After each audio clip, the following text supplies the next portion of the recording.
What's up, YouTube? This is Too Raw for TV. So, I want to go ahead and continue with this top 15 list.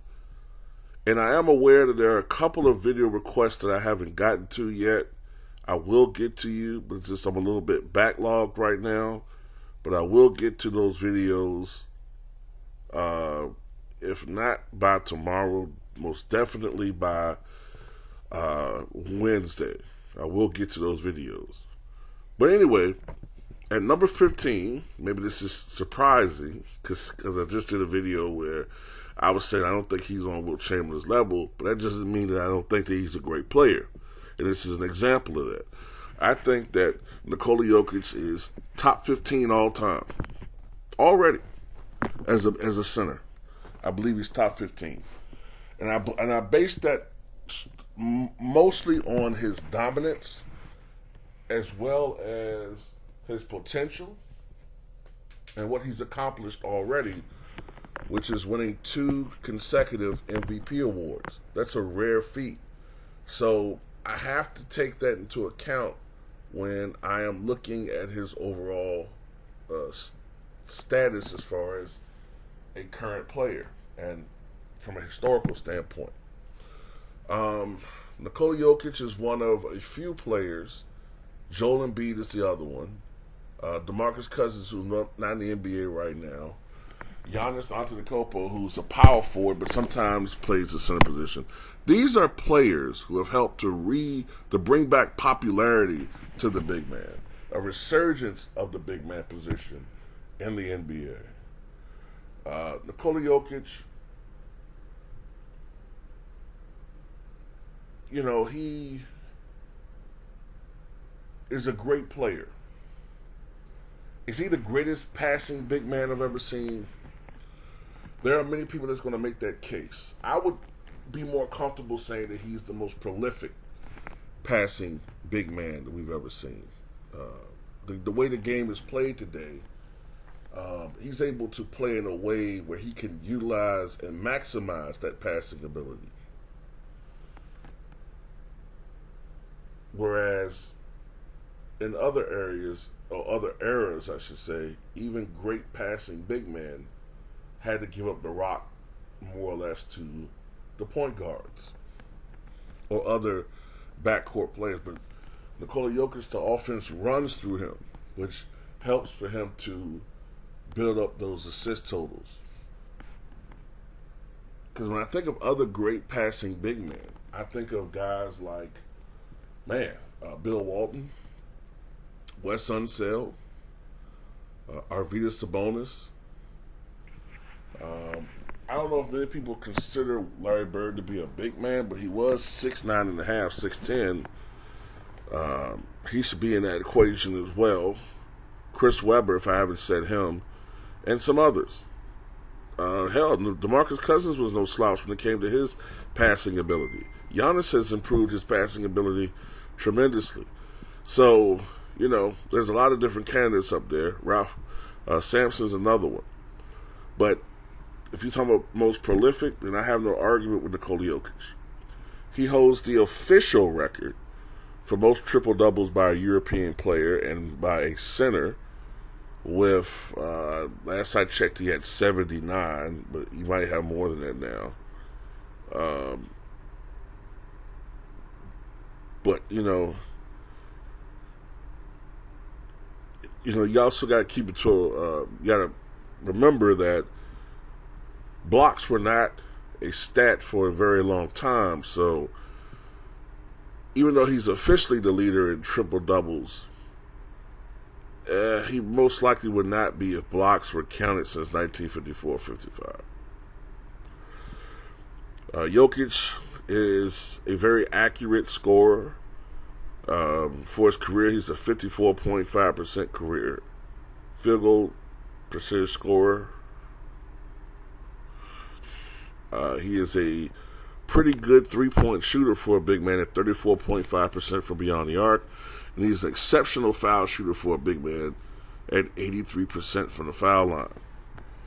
And for his career, Nikola Jokic is averaging 19.8 points, 10.3 rebounds, 6.3 assists, 1.2 steals. Just phenomenal basketball player. He's a really good post player. He has pretty good range. And he has become one of the better mid-range jump shooters for a big man in this game, and has stretched his range out to the three-point line. As a matter of fact, since 2020, Jokic is a 36% three-point shooter, 36% career three-point shooter since the bubble year. One of his signature shots, if it's not his signature shot altogether, is a fall-away jumper off of a leg, all right? And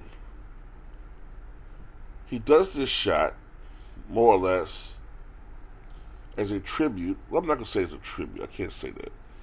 But he may have been heavily influenced by Dirk Nowitzki's one-legged fadeaway. And Jokic's signature shot, called the Somber Shuffle, involves him jumping off his right foot for launching a high-release fadeaway jumper. All right? That's one of the things I noticed about Jokic, is that he is nearly unblockable because of the high arcing release and his height. Any knocks on Jokic? In my opinion, he's a bit slow, which sometimes helps him as far as not making bad mistakes. Allowing him to read the floor, seeing the best options. He's cerebral, and for the most part, when he is not rattled, he is a smooth operator out there on the court. But when sometimes he gets rattled, it doesn't happen often, that's when Nikola Jokic can make some mistakes, all right, out there on the court. If I haven't said this before, he is a two-time, well, I'll get to his resume soon. What else do I want to say about him? Look, I do get a little bit tired of some of the excuses for him as far as some of the playoff losses that he has suffered.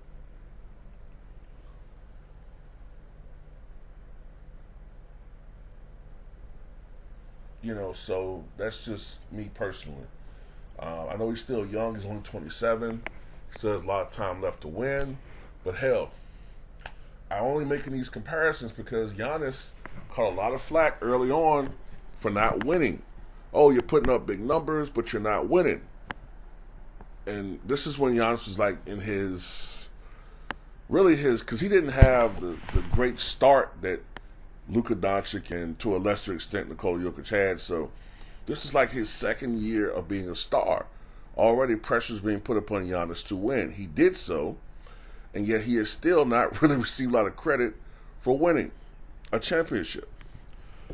But let's look at Nikola Jokic's resume before I continue.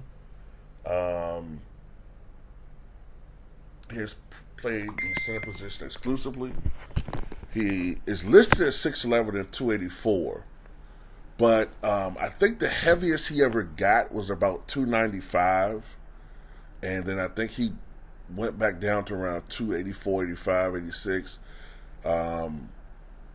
But during the pandemic, he made it an effort. Matter of fact, I take that back. I think he actually got heavier than 284 during the pandemic. Now that I remember correctly, I think he got heavier. I think he got up to 290 something. And this was affecting his endurance a little bit, even though he was still having a good season. And he came back from the break, which was a 4.5 month break. He came back weighing around 259, 260. It's the thinnest we've ever seen him look. And, he's been around 260, 264 since then. When you look at his resume now, he is a 2-time league MVP, 4-time NBA All-Star, 3-time All-NBA First Team, All-NBA Second Team in 2020, NBA All-Rookie First Team in 2016. Twice he was the Serbian Player of the Year, ABA League MVP, ABA League Top 10 Prospect. All right. In the Olympics for Serbia in Rio de Janeiro in 2016, he won the silver, and for the Czech Republic in 2013, he won the gold. Anyway, Jokic was born in 1995 in Serbia. This was many, many years, some 15 years after the death of Josip Broz Tito, the longtime leader of then Yugoslavia. After his death, the Yugoslavian country broke up into different fractions. I guess it's different sections, whatever. And there was a civil war that broke out in the early 1990s. He was born in the aftermath of this time period, and he excelled in basketball. He was a childhood friend. I guess he continues to be a friend of Marko Dilicek, who was the second overall draft pick in the 2004 NBA draft. And Jokic was a great, great basketball player growing up as a kid. And he played in the league over there, I guess the professional equivalent, the NBA equivalent, whatever you want to call it, over in Serbia as a child, as a teenager. And he was drafted back in 2014, if I haven't said this already. And he played officially for the Denver Nuggets 1 year after he was drafted in 2015. He's been a member since. And with Denver, success came late. The first couple of years with Denver, the team struggled, but recently a team has been put together that made it all the way to the Western Conference Finals back in 2020. But there hasn't been that much success with Denver. Hopefully that will change if you're a Denver Nugget fan soon. So he's right in the heart of his career. He is the official leader with triple doubles, with 79, I think, maybe 80, somewhere in that range for a center. The previous record was 78 by Wilt Chamberlain, although that record should have an asterisk because when Wilt Chamberlain played, blocks were not counted, and I believe that if blocks were counted, Wilt Chamberlain would be the leader by a huge margin. But anyway, number 15, Nikola Jokic. Tell me what you guys think.